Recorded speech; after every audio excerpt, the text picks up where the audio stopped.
You ask the question of, how do we reach? How do we try to get the message across on vaccination?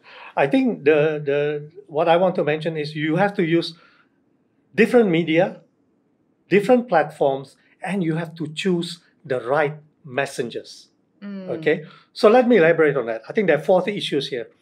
You need to consider both traditional media, TV, radio, newspapers, okay, as well as, very importantly, obviously, social media, okay, especially amongst the younger people, okay, TikTok, Twitter, Facebook, whatever you want, okay, and when you influence them, they can then in turn influence their parents, okay, so that's the media platform.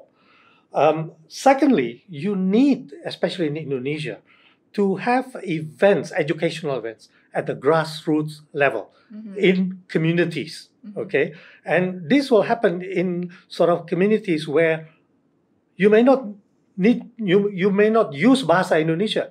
You may use Bahasa Jawa or Sundanese or Bahasa Batak or whatever to get through to the people, okay? And you don't use this if you assume some of the population are not well educated. Maybe you do it through plays or through songs, okay, or through art, use different formats at the community level using language that they understand. So that's the second one. The third one, choose the right messengers. That is so important.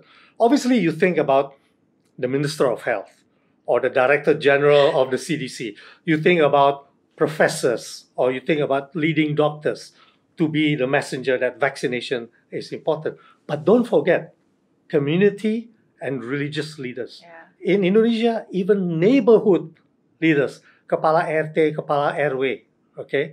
Don't forget celebrities, okay? In many countries, have been shown that celebrities, film stars, singers, sport personalities, they can be very effective in sending the message. And lastly, what I call peers, okay?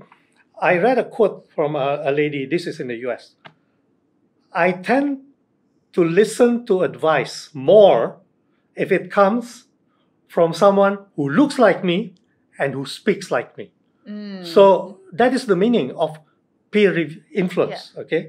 The fourth dimension about reaching this is perhaps a more direct one, is we must put in place laws and legislation to prevent the spread of fake news, okay? Malaysia and Singapore, they now have laws. If you spread fake news, you can end up in jail. A direct legislative approach by law to punish people who spread fake news, okay?